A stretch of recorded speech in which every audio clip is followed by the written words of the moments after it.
KBCM Pangyuhaman me President Wibu Office Beres lan Executive lan naman pone yabu mumay yabu ngalan China temnang kawange naman tuisau naman ayen yelak pe moy malak se atong ngalan China temnang ane tawa mencap he meca se ilak jing melam lenge President Wiyange subulan naman yubu hibak caya lak cine pulpet tepai lak cine naman de tongnang ane atama yen kem oyong shua tenap teman pai yenang sinang iman menu teman camse yubu temlak tukai Pangyuha teman singlak cine ane kawang cai lak cine tawa mencap he meca se inang jing malam lenge naman pulpet tepai ge number cama teman pai President Chenau Timwang Vice President Tingkim Yelak pa Vice President Sampa Pizo, General Secretary A. Pangnan, Assistant General Secretary Sawang, yelak pa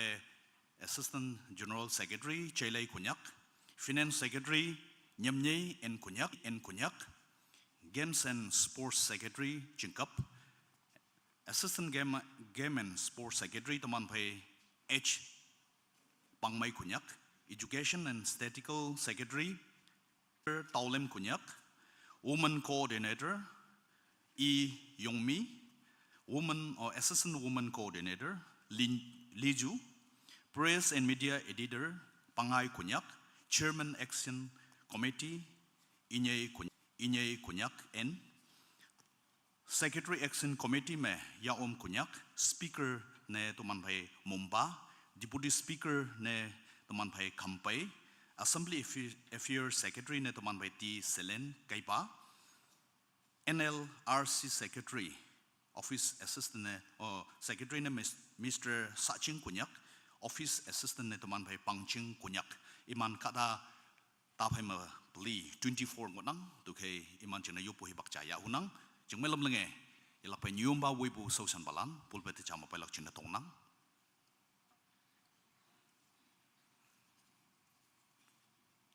Long mailan kemayong buyo may lak tau kay ching malam lenge Reverend apalan nomano naman sut punyoy me chama yong lak chine tong nang uman associate pastor wiyang namano chama yong kay naman sut punyoy me Pangyuha ngau ngai iman chine yuplak tau so me moy landa phayok kayong buy KBCM pumanok suching anay Pangyuha mong may buwe hang ho ching hapo moy landa phahunang hayang buy moy lan chine short time na menge tama yok president pada hengau jing habu pau nang do keteman nyum ba hepak yalak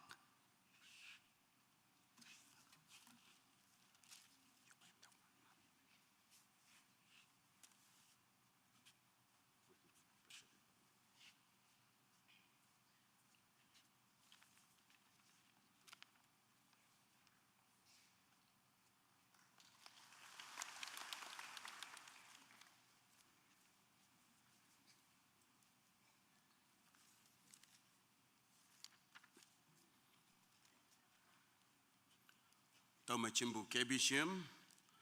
hayang teman catli kadaan Simon me teman fai China Timwang President A. Weibu KSU team ala congratulate na yang pon ya bu tau jelak pa China damnang kawang ngau cha iman jing na yop soma tau kia tau inangi iye hibak hayang chuan ette semnang iye Weiba wenyu ya angnang hayang ya atainang au konjong hayang sing okpu fanang tawa kawang ngonang hado kawang ngauma ya panyanga bunyu wiba kawang ya atainang anio le damnang sa ating lakpu fai tanyi teman songda paye shihobu konyak students unit office pairs lana teman ka soma Tang simlan woilak jeng nese kawang aphabu leaders lan yang se teman cooperation phalak tau doktor kawang da yalak pa iman jeng na fanafa yoblak tau keme hadau ngamuk me ya fanyang yoblak jeng nese tau China temnang yobha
menyong bu fanang hayang aja lakpa kawang nang menmali dambu winyu wibalanda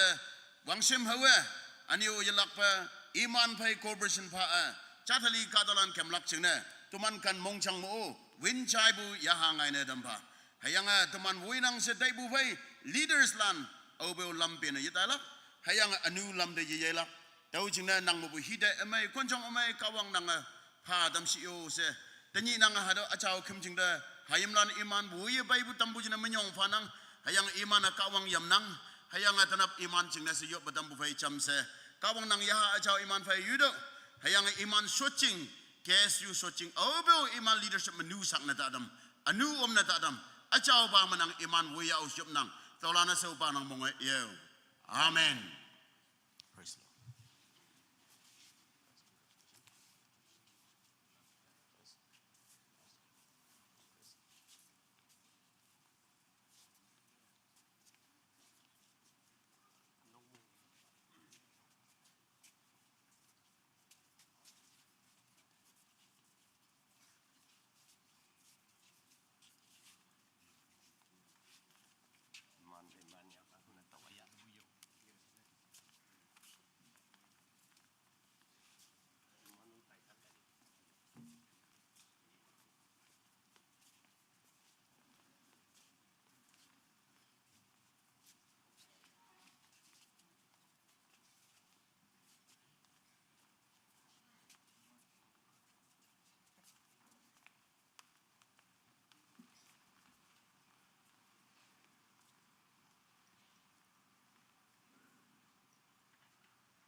Hibak achang aman ngoi bu jing na sa hem jalokha 10:30 ngoi butan na hem number 399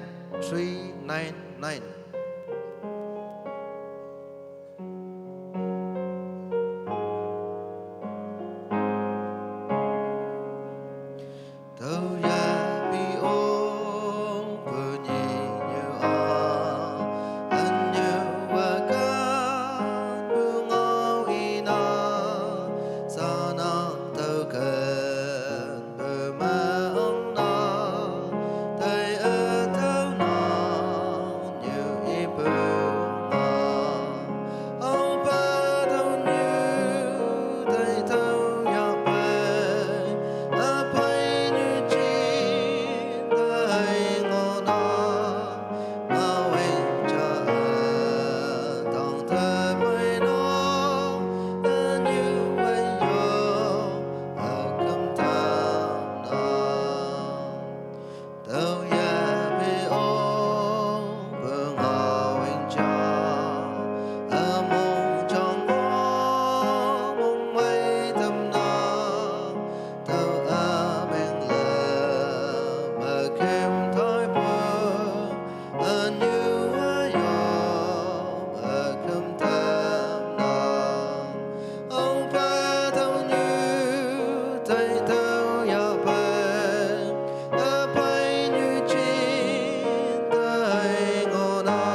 Tàu khuy numana hipak amay tuy linh pu ngọ maa kada ase jingna hayanga anyay na meng palan jingna amay lingha hataw kawangaw kaya mulanda muy mansi mulanda nap may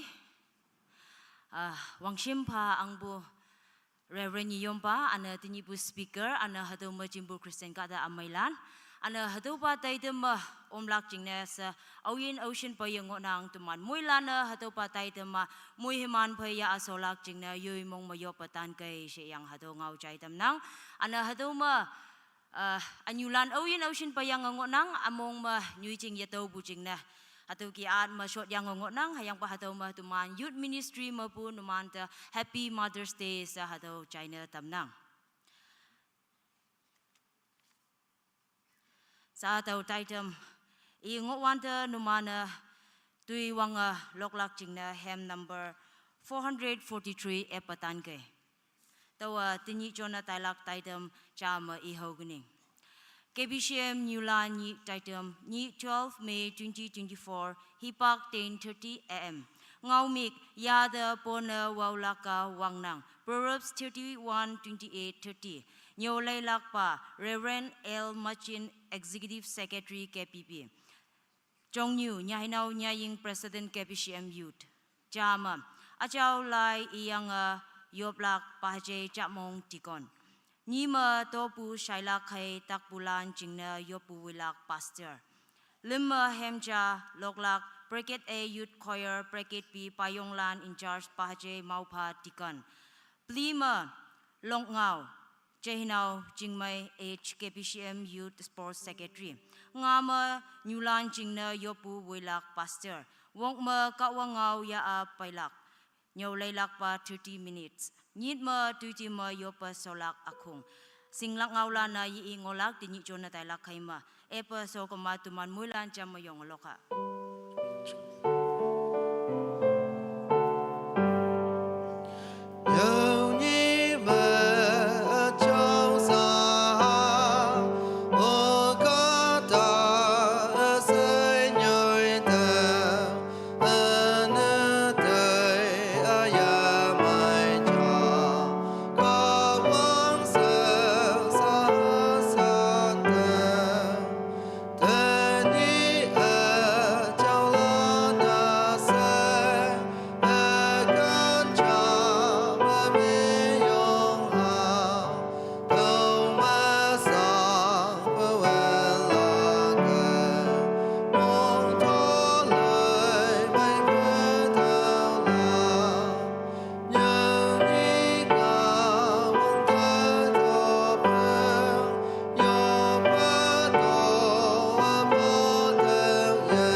Taidum cha achaw lai cha iyang yoblak pahje cha mong tigon sa pahje de hibak panang.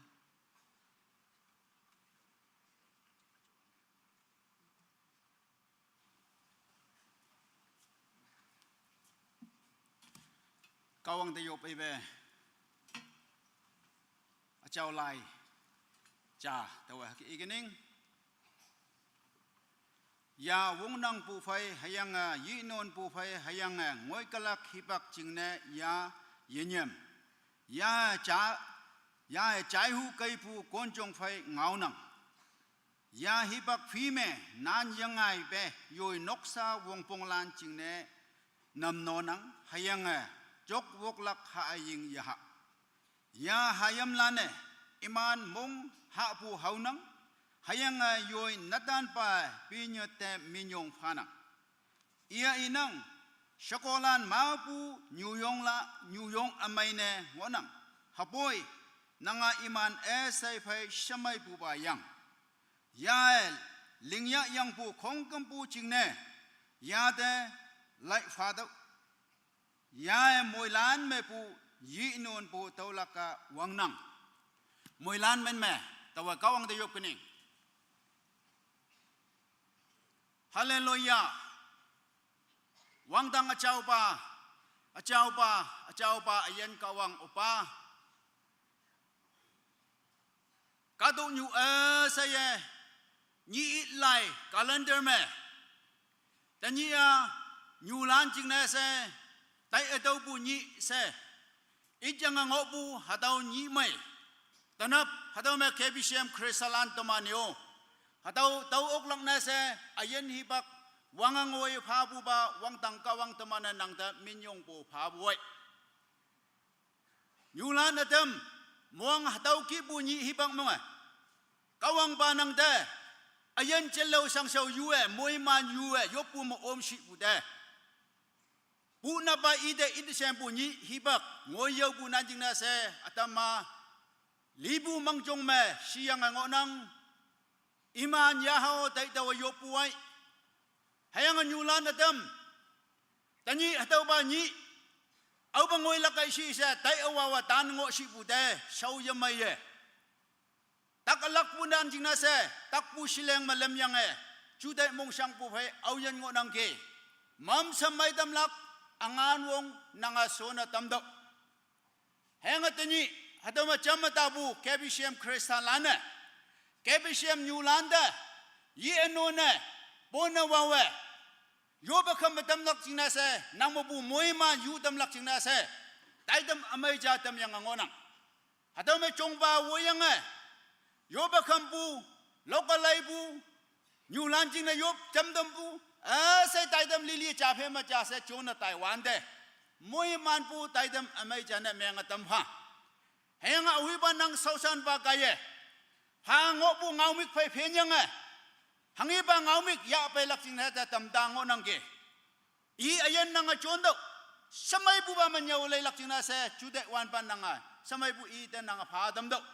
heng ha tau ngau lan cha ya bu kaye taman moilan ma ating lak bu heng jan de chi so krasa nang tai do bu phai ngolak heng jan de nang min yong lak ha tau taman chu de mong chang ma tai don tam pha tani cholak linglak sai tai dam lilia wang tang kawang nang om ngo pu tai dam amai jan me ang tam phao se nang ma pu sapsi angan wong yu yo po pa nang mong yo amen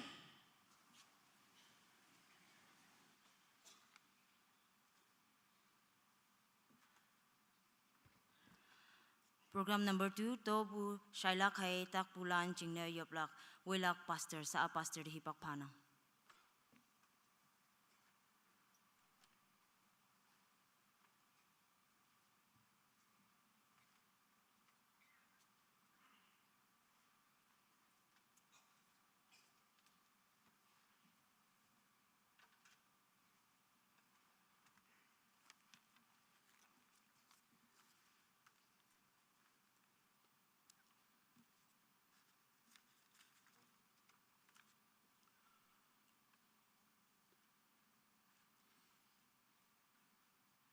Teman moilana ating lak pu phai to bu ya pai ngonang hayang ka wang nginang saki ne mang lak china ka wang ngau to ha do ki inang tat ngau afong lim aleng tu hayang pan me Proverbs chapter 3 verse 9 and 10 no man ka dok ma ngai bu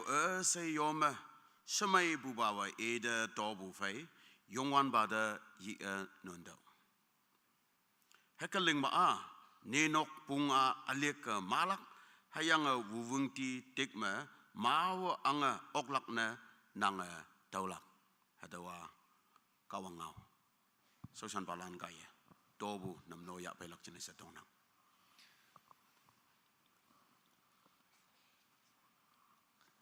hymn number 202.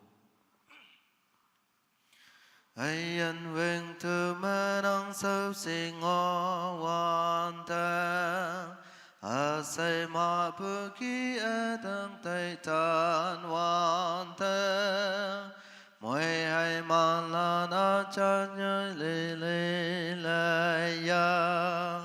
dùng hoàn ba linh phơ tôi mà ya sa la mỗi hai món lan cha cha ilaya ca hoàng linh phơ ta lệ ya mỗi hai món lan cha cha ilaya yung wan pa linh phơ te ma nang ya sa la chư tại mong sang hăng kỳ kỳ ở nàng ngô a nàng thăng phèm a yí bù se ngô e bài a mỗi hai mà lan nghi mà mong trong hoàng ai la nhị phê bù mà nàng e mai lòng ốc lòng mỗi hai mà lan cha cha ilaya ca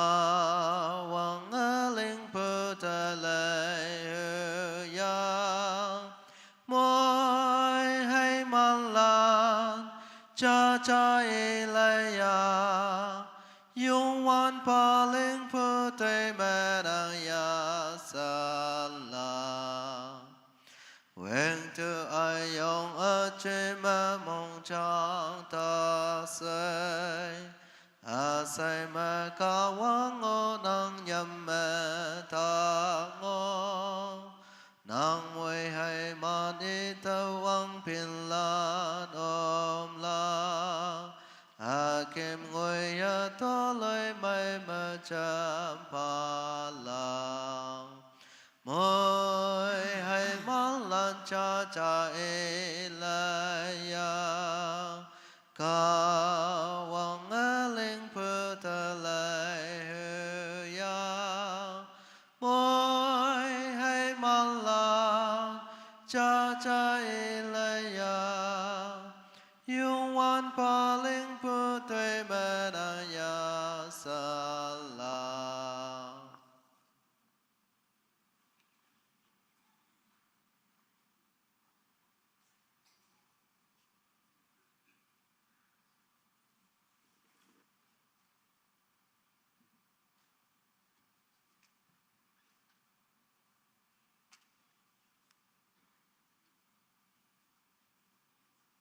tobu nam noa ya apaibu sosan balan iman pay yop badoba chao damlak jenis setonang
Amen.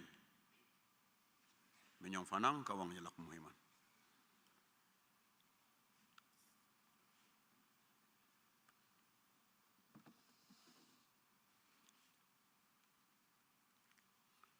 kata mabu takatin daya yop nok tapai yok hayang boy menyanyanga adama yopu mu umlak cina se takpulan adama minpa ngonang iman cing no yop lak hayang yop nok kim cing de mahi itulu yamai ok tapai de sanga bong bu pai takatin bu pai achau kim cing da ong su ngok ma tanapu yalak pa no man cing ne mai dam lak yu yop lak kawang kadalan mabu teman pai sunang teman pai executive secretary ujai wiyang tau jena tanap noman lili jeng yop lak nang mabu cahai wongpong hayang hadawa ating lakpu sehingin ba mabu ma mulinok to ben kim ngonok hayang mabu nyuide kem yang ngok lakai hayang boy teman tawai haya bioi tawai bai siong se as a Christian ating lakpua kawang se kawang da fana pabu bai tawai muli habu ngonang hayang atanapa kawang song da oyen bai ating lakpu ayong bai lakai mai dambu tau lakse ating lakya hayang nang o mai dambu tau yang nok te ye lak jing ne ating lakpu ma wong nang lak tau ba ngaulan tak palan jing ne tau China tam nang hayang atamana iman jing ne yop laklan ating lakpu kadalan the righteous person's prayer hadang mo wong ngonang tau jing na tumano tak palan jing na fana pabu pai takpu mai dam lak angan wong yu yop lak jing na to bulan tuman jing na tau China dam nang tau kawang ngau ilak hayang hadau iwan da oyen na yanyi ba chi su kristaman ma wang dang apa kawang mo bu mai dam bu yahu nang swatching ma yong lak jing na sa tau China dam nang au ba chi su Peter nokta ong hayang Peter anyai tenyi taka liangma lamyang ngok bungi iye ya yak no chon hayang tenyi ya mabu yan hayang ya lowe ida nam no fa obe an ngoye pai imane I dangda lava tikka tikpu takpalan angang we bai jisua ngau fa cha phai yahalan changadai hayang takpalan ase maya tamyangge hadawa Isaiah hiba kaya ngau yang bu ada ngai lak jingne teman tak lakpu iye ya hayang teman takten iye ki nangmat ngopu takheden mongsang mongmeng ase Jisu Krista iye ki yanggi tenapo ida hanafado hayang yanyiba Jisu Krista nang takheden ase ki delak Togama oyen yong ngo nanggi iman jingne maidam lak angan wong yuwe shot ngobu tumane jam sa fanfa yoboy bagya adama yopa haleluya Ciao ba ada ba yung wan ba kawang Peter inyi tak ngobu liang malam yang hebak law ngobu hayang boy ya no chona nang chon wande nang mai damyang gi sebu kawang nang ngau tanap temana tau ba inang aniu tau kimu anu kasi yaha la tikpu takpalan angang Jisunang dangda wei bai wanda nanga mai dam yangge hayang atuman takabu takheden ini ye mai bu takheden bai anu kasi yaha po budak hayang mai matonya budak chilo se madak budak kemayong yok budak hayang hangi mo tulu ye mai okpu yongbu ye mai shotbu ye mai sebu ye mai bu tak ido ye kimba nang kadalan ma tanapo tak ngonang bai Tau cingna awyana ating lakbu fai nang achau kim cingma kawang nang bubu maidam yalak cingna sa yong deke achau ba atapa yongwan ba kawang yanyi ba Jisu Krista Nazareth Jisu Krista manma iman awyan takaden bubu maidam lak cingna ating lakbu fai yong wangdang kawang nang maidam bu angan wong pado nang chundo hayang iman takpu nyoi mabu kawang nang maidam ba hayang iman mong suibu ya hao kawang nanga tulemay dampa hayang ayan chin sobu dang mo kawang nanga ayan chin bawa dampa haleluya wangdang kawang kadong yumahi kadanam yang bucing ne acing habu tak tu yong mong sui hayang boy kada mabuat tak ayong tak yang ngonang tau jing na wang dang kawang tenap nang song de baye saki de yang anu kasih ya wa dau si hai de ma yui suat jing ma yong yang yan yi ba kawang nang mubu mai dam lak ya lak jing na yong bu ngonang nang mubu mai dam lak angan wong phado hayang ai iman dang ma mai dambu angan wong paina dam do yan yi ba Jesu Kristus nang ni jang de chon wan de wang dang kawang nang mubu mai dam lak angan wong pa dambu hayang Jesu Krista angan wong mai dam lak taibu apong daw yang ge o wang dang kawang tenap o yan nang mai dam de ge kawang nang dam yong fa boy haleluya wang dang kawang nang iman to le mai dam do hayang nang mai dam sa sagi phalak kene nang da ating lak pum mong chong wong nang ngone dam pa nang sipsi doi ayong jene mi yong fa yup nang tolana so pa nang mong ye amen sut ke kawang moy malam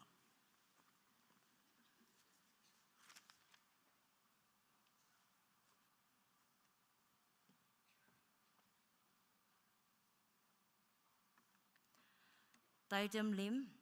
hem cha lok lak brigade a youth choir sa awang na youth choir lan de hibak padam nang.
Hello. Nyulan say de hayamlan tuman kong kempu mebu yayang salam China tamnang numan de tuman mebu request cha pahunang sa nang de individually tuman hayamlan kong kempu min me hado hem titikit ne meng lokunang to kay punishment pa buke tatai nang the highest level me tuman ne wang sim pahunang to kaya do wang sim pabu nang da do hem mueman minyong ampai pahu bu jeng ne nyulan nok ne meng yang pai au sin nyulan pai ngonang ki numan de tuman ne hem lok wan de jeng mai lam leng yong tan lak jeng ne se special request fanang hadoa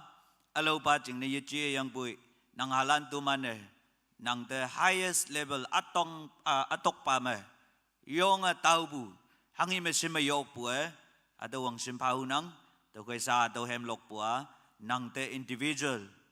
ado hayam lan lok pu se nang ha ke ya kai ayang sa tu man hem lok wan de ching mai lam leng tu man wang sim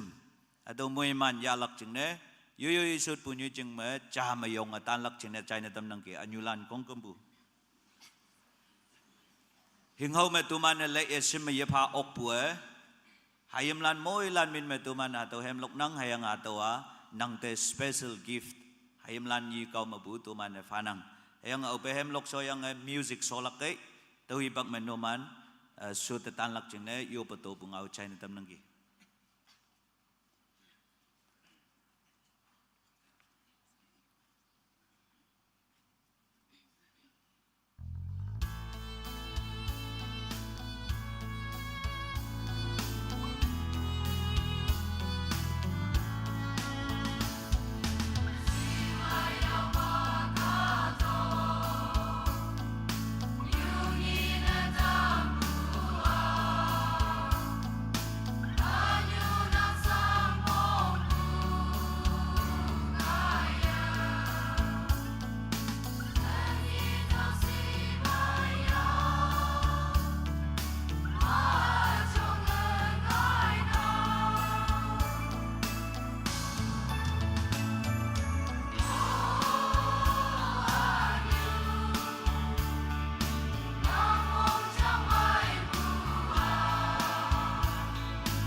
youth Queerlander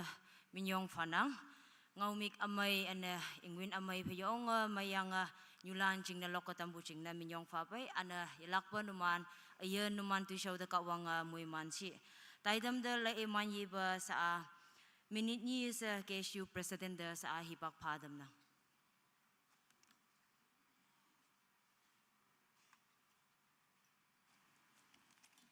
Walang the namay. Jinda doi siang bu teman pai tinyi bu speaker Jong New ane KBCM niumba wayang ai jemetabu. Mon chilama jingyui noksau ngobu kunyak Christian Mailan. Hadamba wang nei kunyak student union office mabu New Yayang salam ngau Newlan mulanda wang nei tau chai tam nang. Tapi jam se meng chan bu cha hadagi bu hibak yong program special program nei temyang yong tight hadagi nan het bu atau program jama tuman hadagi nan hibak yu bu de mong yang ta dai ke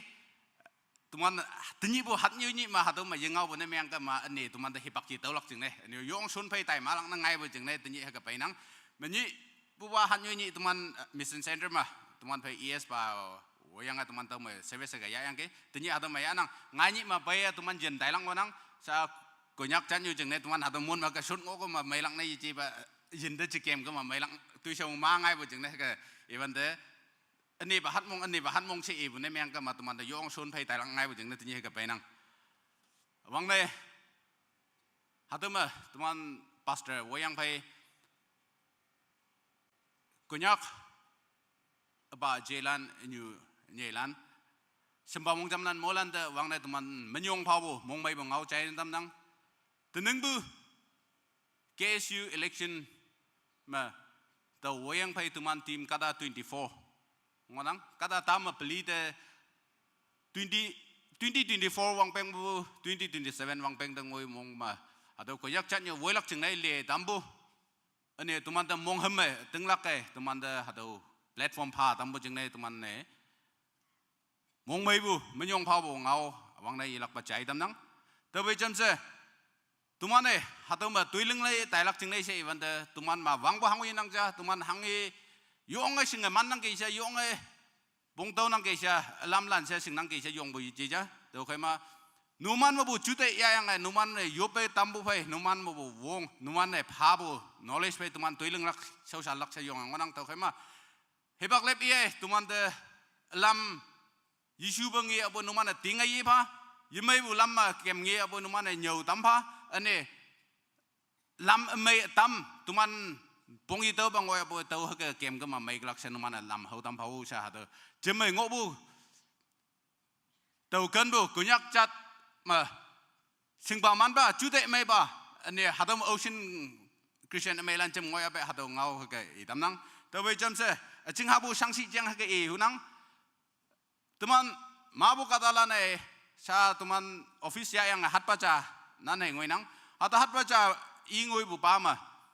handing taking sobu hei jam sa teman da sangsi ja bayang ke tau sangsi ya hacana handing taking ya hat ini mawang metric result ngayang teman da yong bu sangsi ja bay bu hatu ya panjang onang to khema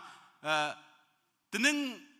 mong dong lak jing ne he ke dam nang 1395 students metric pass yang ke konyak kata mo lo ko hema ti maprom ocean pass apa tau yising tiang boy mon town sama metric pass bu 1395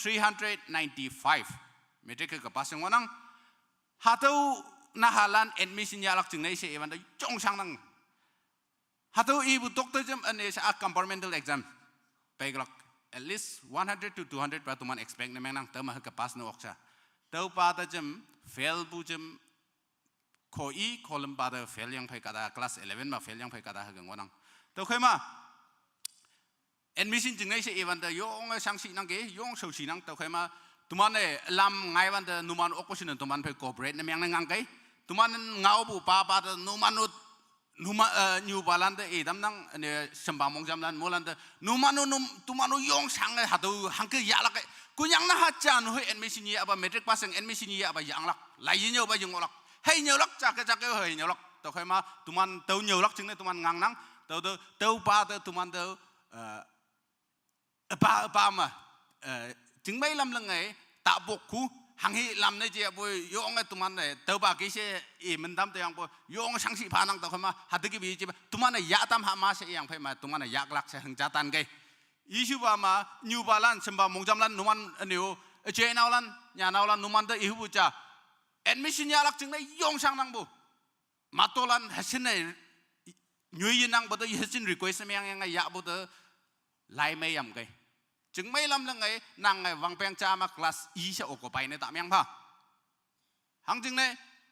ตุมันเนี่ย higher secondary จามา200 seat นู่นอยู่องไตในเมืองนังชีบุตร270 คลาสadjust ในเมืองหันเบียงเต่าตัวเฮชินเนี่ยจูบุจุสในเมือง270หันยังอังไงวังจึงเนี่ยเต่าตัวหักกาตาไปหลักจึงได้ชีวันเดอ secondary จามา class จามา74 class จามา95เฮลว่าอยู่องช่างชีในเมืองนังตุมันเนี่ยเฮชิน request ในเมืองหันเดอเนี่ยมัวงตุมันหันว่า80% student fail เบียงใช่นังเต่าเคยมาน่าลันนุมันจึงเนี่ยยี่อาก็มาอยู่องมงเมียงเบียงเต่าจึงเนี่ยจูบุจุสในเมืองยังไงยาตามเต่าเนี่ยนุมันไล่ยามก็มาไงวังนั่งนาวลันนั่งเพมุมลันไงรักจึงเนี่ยนั่งไงจะเนี่ยซิดออกไปในเมืองยังไงนั่งเต่าเคยมาจึงไม่ลำลังไงไล่เต่ามงพาไงไล่ยองไม่ยามไงเฮียงไงกุญยักอตัวลักจึงเนี่ยยุยลำอ่ะจริงๆฮะ contribute ในเมืองยุยนั่งไงนั่งไล่ยามบุกไก่กาตาจ่าจึงเนี่ย seat capacity ไงทำน้องบุตรเต่าเคยมาหาตัวเกตเตะเกยุชีนั่งเริ่มชูบามาตุมันชาอะตัววังเข้า college ตุมันไป college อีงวนังมุนมามุนตาวน์มางบเนี่ยวังเข้า college จ้าอันนี้ตุมันไป private Monweal college งวนังเดี๋ยวยังไปตัวนึงเมจิกclass 12 pass 750 pass ยังงวนัง750กาตา class 12 มา pass ยังงวนัง college แต่ละตัวตุมันเนี่ยวังเข้า college ไปอีวันเดียมัน maximum sitting capacity 300ถึงงวนังกาตา column มาตัวบ่มันแต่ละถ้าเกิดงอนังบุตรเคยมามอนเวลคอลเลจงอนังตัวเคยมาตัวปงตัวเยอะก็แต่ตัวใช้จีบมุยตัวอกปัวตัวไต่นังไงตุมันคนยักษ์ก็ตาลันเนี่ยเฮ้ยปูตุมันมูลันตัวเคยอันนี้เริ่มชูบุบามาชาตุมันไปวักจึงมา New Model Science College ใช่ยังไง college ใช่ยังงอนังตัวเคยมาตัวมายองไงยูจึงวังเล็งยองไม่นังตัวนั้นยองไม่บุอันนี้มาโตไม่ฮักกับไปนั่งตัวใครมาตัวมัว science เยอะหูบุลานะก็ให้มาที่มาบริเยอะอยู่กุลานะตัวมันเยอะอกลักเจ้าเสียตัวเงาใจตำนังอันนี้ชาหังก็ยี่บุจึงเนี่ยตัวมันเนี่ย secondary ลันตัวมันไปชาให้มีอีชอบโอเค1,395 students accommodated ในเมืองลักจึงเนี่ยสิวันเดียวตัวมันไป government high secondary ม้วนมาอีแห่งนั่งหาตัวมาตัว accommodated ในเมืองยี่อกจึงเนี่ยตัวมันเนี่ย adjustment เรื่องลักจึงเนี่ยไว้บา school มา classroom renovate ในเมืองยังไงเติมมา section C ตรงนี้ใช่ฮักกับพาลักจึงในอีนังแต่เคยมาตามไปหาตัวนกฮับปากเกวีก็ใช่ตามไปเป็นสเต็กฮับปากเกลังก็ใช่จุดเตะมูจำปะยุบมูจำปะอันนี้นันมูจำปะอันนี้อกปูในเมืองก็มาชิงเงินอยู่มูจำก็หังในตุมันจึงในอีบีเจน่าฮัลันจึงในตุมัน students น่าฮัลันจึงในใช่อีบีเหงอนังแต่เคยมามูลันเดอีตำนังอันนี้ issue ว่ามาหาตัวตุมันใน schoolจางวันนั้น upgrade ในเมืองลักจึงใน order บางไงอย่างที่ยังก็ชาดงก็ใช้ activate ในมันเมืองวันนั้นหาตัว activate ในเมืองลักจึงในไงตัวยังไปตุมันทีมก็เห็นมาตัวองลักวันนั้นตัวเคยมาองลักจึงในใช้วันเดียวนุมันเนี่ยจุดที่อยากให้เนี่ยยุบมุยลักประจำพะหาตัว department นั้นเพลงเอาแต่วันเดียวยองไม่ลงไล่เอาองลักจึงในเนี่ย issue ว่ามาหาตัว school building เว็บว่าสุลักแก่พันวันนั้นตัวเคยมาหาตัวตุมันเนี่ย community contribution ไปหาตัวน่าหันจึงเนี่ยตุมันกุญยักน่าฮัลันไล่เงี้ยบังก็เลยมาหาตัวน่าฮัลันจึงเนี่ยตุมันเนี่ย makeshift วิลลัมนักเสด็จนังตัวเขามาตัวจึงเนี่ยจุดเด็ดดันเกี่ยวใช่บังเอากระจายตามนังมูลันแต่ไม่ยองพานังมงไว้แบบฮิปักพาตามมุดเนี่ยใช่บุกตุมันใช่ยองไงจุดเด็ดไม่เนี่ยตุมันวงนังอะไรเงี้ยป่วยนุมันยูมุนเมียงก็มาหาตัวตัวอยู่อลักยังเนี่ยก้าวยูมุนเมียงก็มาจางจีจ้าจังตัวเขามายุบมายิลักปัจจัมพะเนี่ยจุดเด็ดยิลักไปยังไงจำเสียตุมันมูลันเนี่ยกุญยักโชว์อยู่ตัวเกมไม่ได้หาเสียหาตัวเงาใจน้ำนังมูลันแต่ไม่ยองพาผู้ช่วย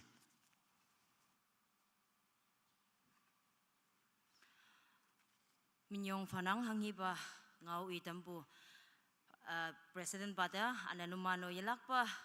Atau in Juli di tuisau ling buma tu mana ka wang ya yang yop yang yong kemayong along laya atau ki ling nang tau kema numano atau kia libungi yang tu man yo ngomong mai ya nang ana KPCM youth i kau maupun numan team the epic congratulation ana ilakpa numan ka wang ya yang tu ling ya o se yang numan tu atau itam nang ana sa taitem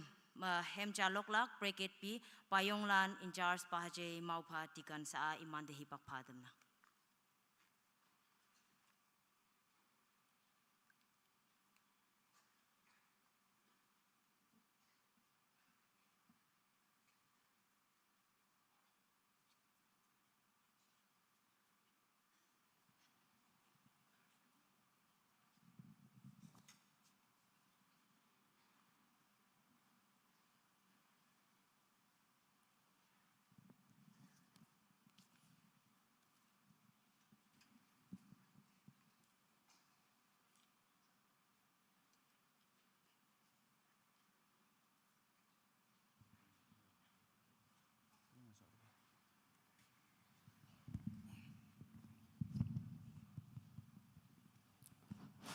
Hello, check. Hello, check. Hello. Hello. Hello. Hello. Hello. Hello, check. Hello. Hello. Check. Hello, check.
Minyong Fanang,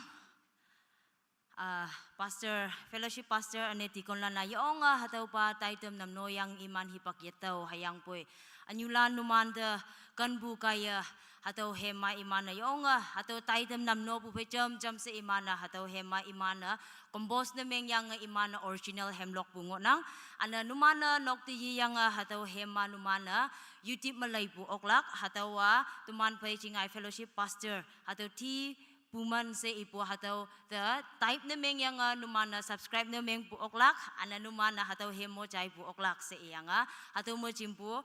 anyulanda hataw itam nang ana yalak po numan aye numan tuisyaw da kawang muy mansi ana phaima iman hema hataw screen ma tuman display na meng lak nang hataw do lailak ting na hataw mo chimpu anyulana yo ta ngo kayo se iyang hataw itam nang sa item li Long Ngao, Jehinau Jingmai H, KBCM Youth Sports Secretary sa Jehinau de Hibak Padam na.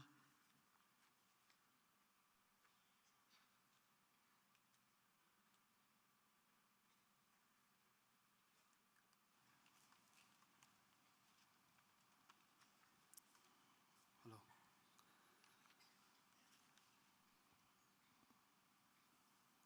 Mulan hendak mai. Awang na ayen mai man tamu kawon de minyong Fanang ana ta ba hipak mai pha tamu chine se ke bisem pumanok te minyong pha pu mong mai bo to ilak pachai tam na pangnyu ha de Jisu Krista yang salam atau ilak pa idam nang ana anye ne anyulan de special mong mai nyulan ni salam atau ilak pa idam nang tawa track he do sound jaki bo to hango yetem hangne ma tawa hangi iya bai hatawa ngaming lan lili yilak pa yong mai chalak sianga ating lak pu mong ai phai taw haka inang ham nong nyu anyu tani nyu lan ni ma tawa nang chang tai e lai a ching ne nang a hangi si tai taw nang nang a kan bu hai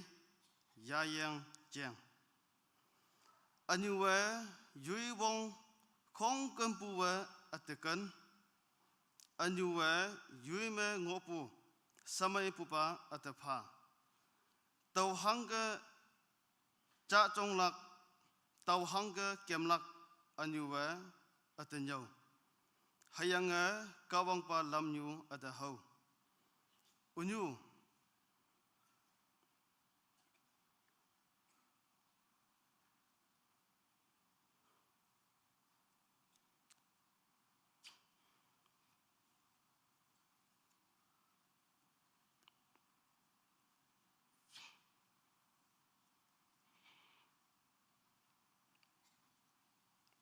sorry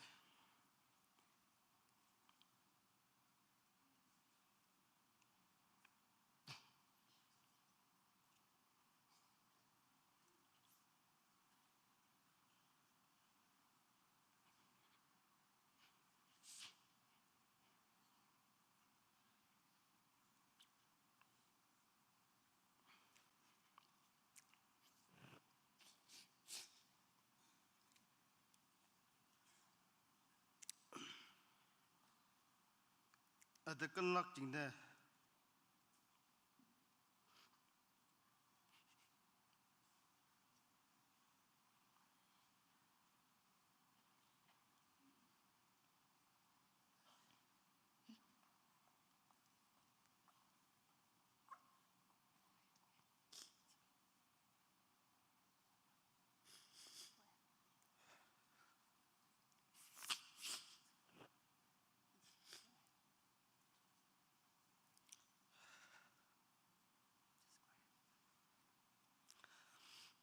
atakan lak jing de konjong yung man ba ba nang de pha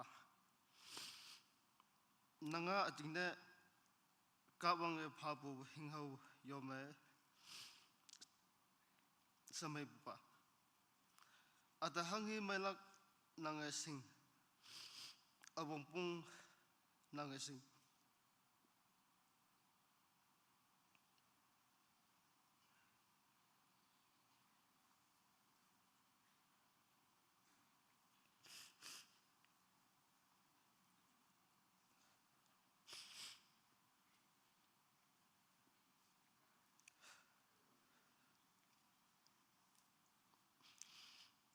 nang yenang kama tawa asaha hayang isawa di bufay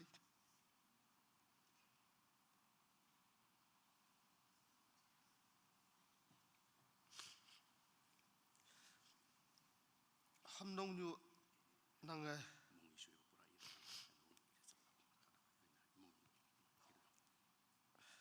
nang kan bua hangi phai phen hano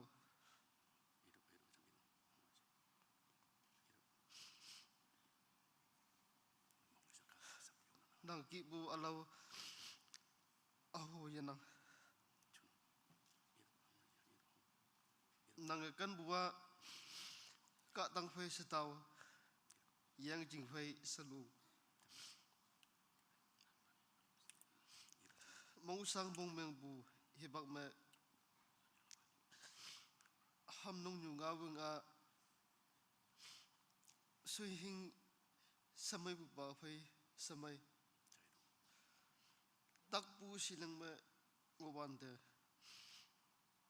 nang yak mai tambu yak nengo unyu nang kan bu chianga ngau ma I pu te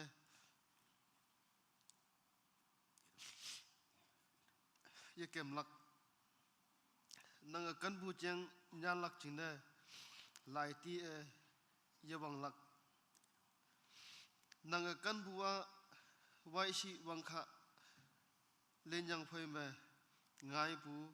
wang hi ya la ki nang kan bua wai so ya ki nang kan bua som nyai wang hi ya phau chu peng yo me hit bu ki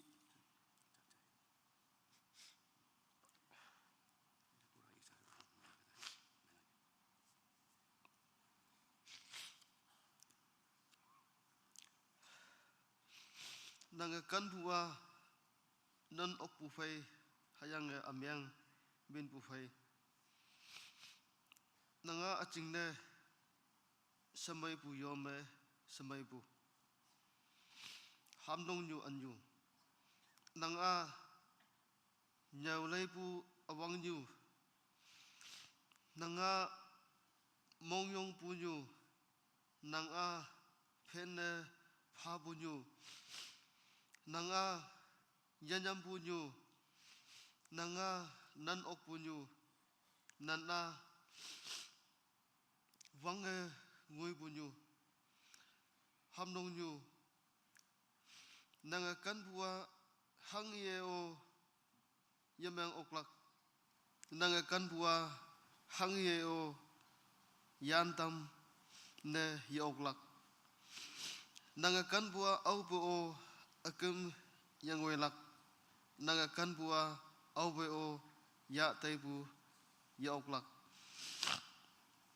nanga kan bu hai nang ya yang cheng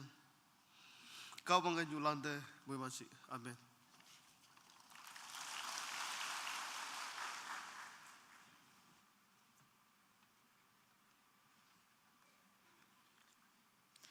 Sa taitem nga nyulan jingna yopu wilak pastor sa pastor de hibak padam na.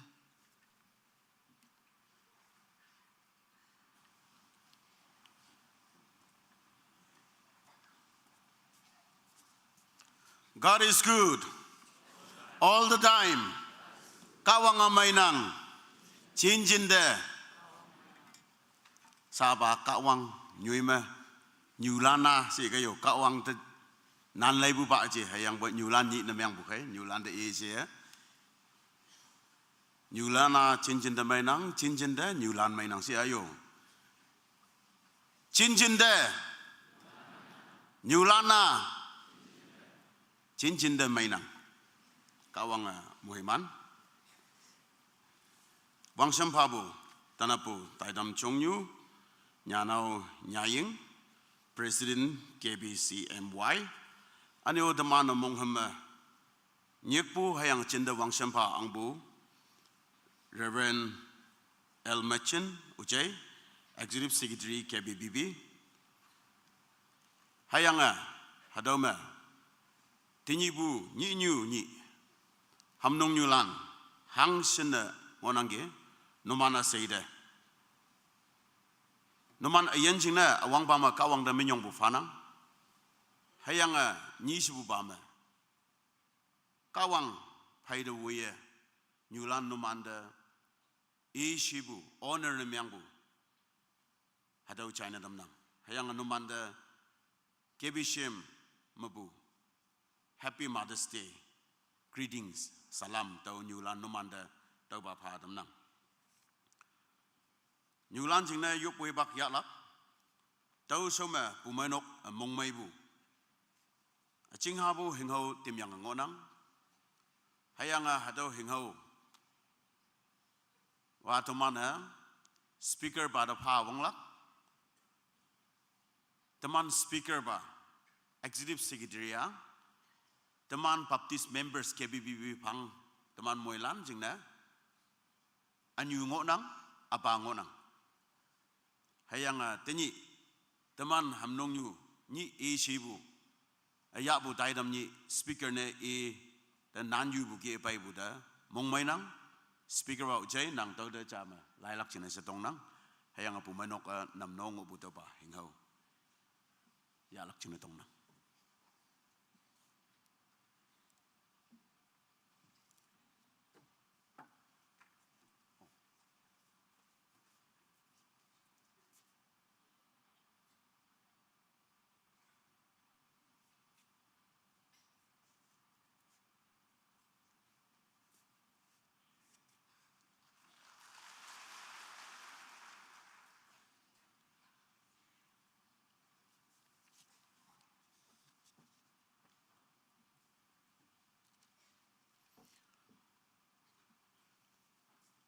Nawa nausilan,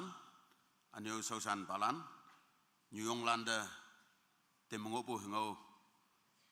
tau namno palak jengna se tem tagai. Teman pumainok ma, nyulan noman hangsin ngoyabe, anya ina tanap teman pai umbu, hadoma. Reverend Ucai Nangum, teman KBCM former pastor, inok unya uyanga. Nyulan hang sinepai ngoya ba chingmai lam linga naman so chingma chama yong lak chinis tong nangge all the married woman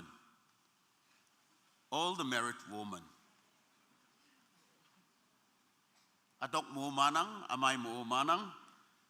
yomnok lan sen nyulan ama bungo nang yutlan hey payong lan teman jingna nyuya ma yang yawang bugi nginang hibak fema hadau ki nyulan pai buda mong mai tenang Hingho pa damlak china se tong nang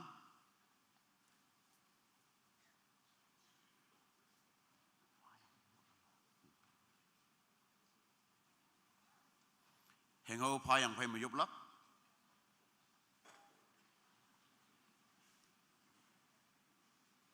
Hingho taubu swat kan swat ke anu yup wanda anu yong hama Hibak lau lak he anu man pa bu yising lak he me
Let's check.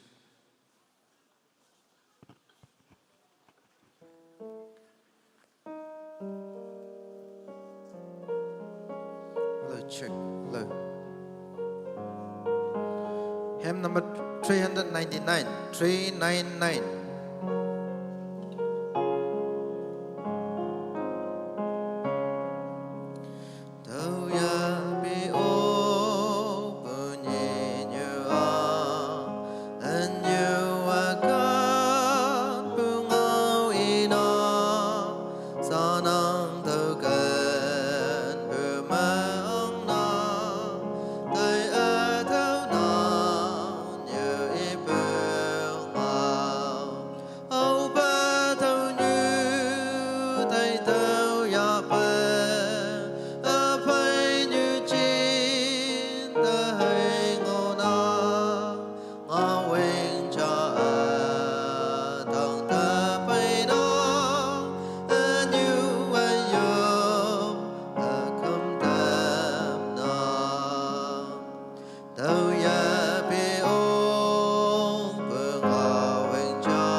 Hymn number 400. 400.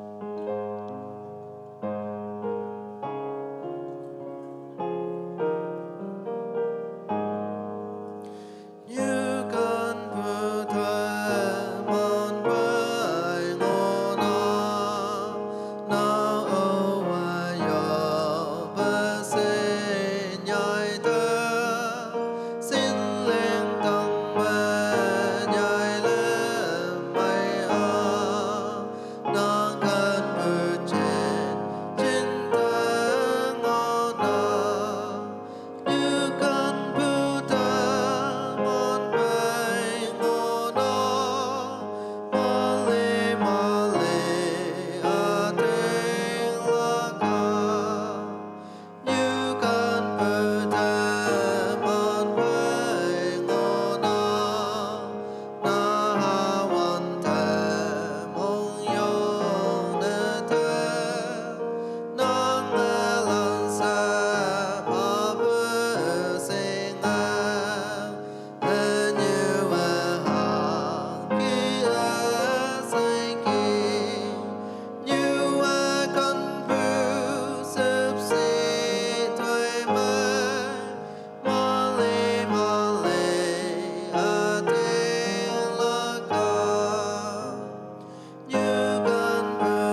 hymn number 402, 402.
Hình hậu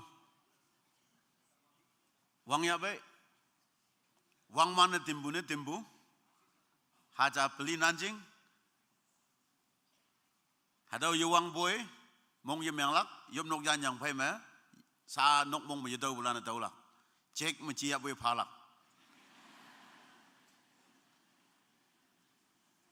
Ani yo ame huya Heki butai dam me tawa yitau si yang mong meng wang kama yawang lakai si yang Christmas tu tahang ha se teman ke bisi ma kangai lak tahu jing na nok nyu nok ngonang yawang yang wei bu hang wa je hayang boy wang je au leng lak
pa keman Tau kimya.